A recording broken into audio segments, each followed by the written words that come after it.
So the question I have for you today is your homeschool inventory overloaded?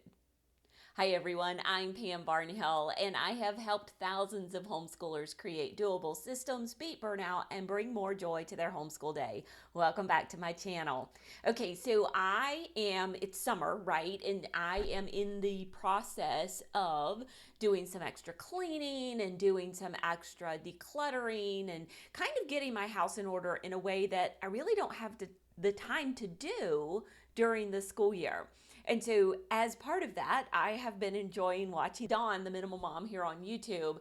And I've been kind of working with a little bit of minimalism in certain areas of my home. That's one of the great things about Dawn is she tells you you don't have to go completely minimalist all over the place, but just try it in one or two areas. And I've really been playing with that idea. And so I've cleared off my bathroom counter. I just have my toothbrush holder there now, and I have put everything else away. I've actually put them into baskets, and I have a morning basket, believe it or not, right? How appropriate.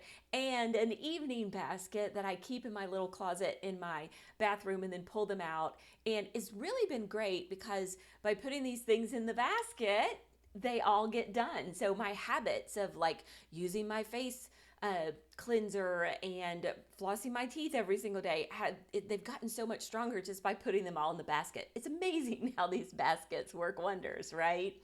But the other thing I took from Dawn is her talking about the fact that in your home, you have an inventory. And when you have too much inventory, that makes you feel overwhelmed. And I've been thinking about how this relates to homeschooling and homeschool planning. And honestly, the concept is exactly the same. In your homeschool plan, you have a certain amount of inventory. And one of the ways that we get overwhelmed is by having too much inventory. We've cluttered up our plan with too many different subjects, because when we have a lot of different subjects, we have all of these different moving parts that we have to track, maintain, get the supplies for, put in our schedule, find time to fit in our week, and it can be really, really difficult. And so I think that's something like just sit and think about that. How can I reduce the inventory of my homeschool plan to make my homeschool more successful this school year? Let me give you a couple of ideas. The first idea would be, especially if your kids are anywhere under 8th grade, just simply reduce the number of subjects that you're doing. When you have a young child, they need the basic skills, which are learning to read, handwriting, and doing math. Once they reach about 10 years old, and honestly, not really before, then you can add composition. Now, some kids are going to need spelling. I'm a big fan of spelling. I always struggled as a speller through a lack of phonics, and then my kids all needed a little bit of spelling. I think there are some kids out there who are more natural spellers and don't need it, so you have to evaluate that one. But those are all the subjects that an elementary school student really, really has to have. Now, some of the things that we do is we start throwing on things like history and science and geography and music and PE and art and health and all of those things.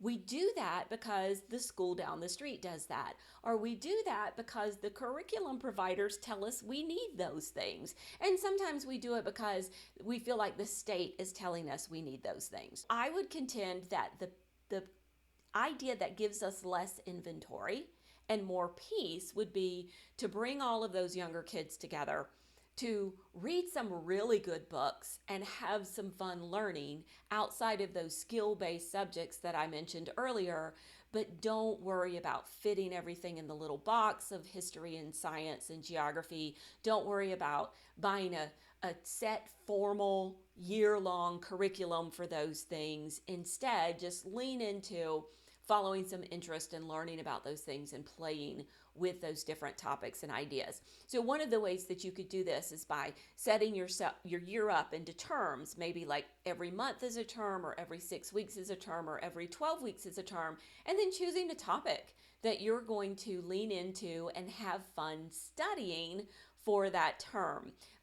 So for example, we have these wonderful morning time explorations as part our Your Morning Basket Plus membership. Now, you don't have to come and get our thing. You could like get a unit study if you wanted to, but I happen to be partial to our things. And like we have one on Egypt, we have one on mythology, we have one on insects, we have one on George Washington Carver, we have one on space. These are just a great way. They have fabulous book lists to lean into and really enjoy studying some of these topics with your kids and then getting their skill work done. Because if you have 3 or 4 younger children, just sitting down and doing a reading lesson with everyone and sitting down and doing a math lesson with everyone, that takes up a good chunk of your day.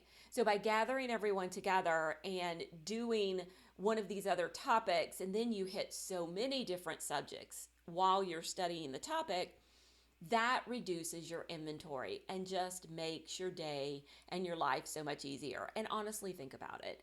Think back to 3rd grade. What do you remember most? What did you learn in 3rd grade? What do you remember studying? What facts do you know now that you learned in 3rd grade? And the answer is you probably remember very little. You don't exactly know what you studied, and there's probably not very many facts that you know now because of 3rd grade.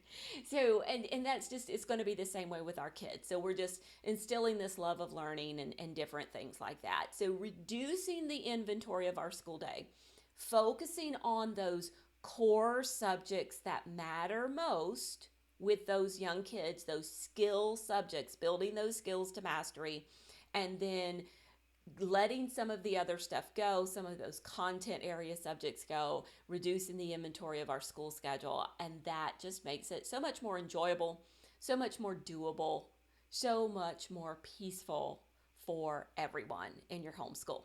All right, so tell me what you think below about reducing the inventory in your elementary school.